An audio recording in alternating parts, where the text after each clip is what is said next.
ശബരിമല സ്വർണ്ണക്കൊള്ളക്കേസിൽ മുൻ Devaswom administrative officer S ശ്രീകുമാറിന് ഇഡി നോട്ടീസ്. ചോദ്യം ചെയ്യലിന് ഹാജരാകാൻ സമൻസ് നൽകി.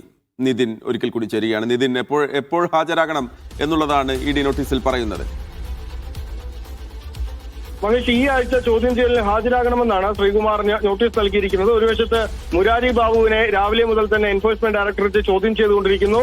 അടുത്ത ദിവസങ്ങളിലായി സ്മാർട്ട് ക്രിയേഷൻസിലെ ഉദ്യോഗസ്ഥരെയും SIT പ്രതിപട്ടികയിൽ ഇല്ലാത്ത ചിലരെയും ചോദ്യം ചെയ്യാൻ വിളിച്ചിട്ടുണ്ട്. അതിന് പുറമെയാണ് ഇപ്പോൾ ജയിൽ മോചിതനായ 43 ദിവസമായിരുന്നു എ ശ്രീകുമാർ ജയിലിൽ ഉണ്ടായിരുന്നത്. അതിനുശേഷം കഴിഞ്ഞ ദിവസം ജയിൽ മോചിതനായി പുറത്തിറങ്ങിയ തിരുവിതാംകൂർ ദേവസ്വം ബോർഡിലെ മുൻ അഡ്മിനിസ്ട്രേറ്റീവ് ഓഫീസറായിരുന്ന ശ്രീകുമാറിനോട് ചോദ്യം ചെയ്യലിന് ഹാജരാകാനായി ആവശ്യപ്പെട്ടുകൊണ്ട് സമൻസ് അയച്ചിരിക്കുകയാണ്. ഈ ചുമതല 2019 ദ്വാരപാലക ശില്പങ്ങൾ സ്വർണ്ണം പൂശാനായി കൊണ്ടുപോയ സമയത്ത് ഇദ്ദേഹം ചുമതലയിൽ ഉണ്ടായിരുന്ന ആളാണ്. ഒപ്പം തന്നെ സ്വർണ്ണം പൊതിഞ്ഞ പാളികളിൽ ചെമ്പ് പാളികളാണെന്ന് തെറ്റായി രേഖപ്പെടുത്തിയ മഹസറിൽ അന്ന് ഒപ്പിട്ടത്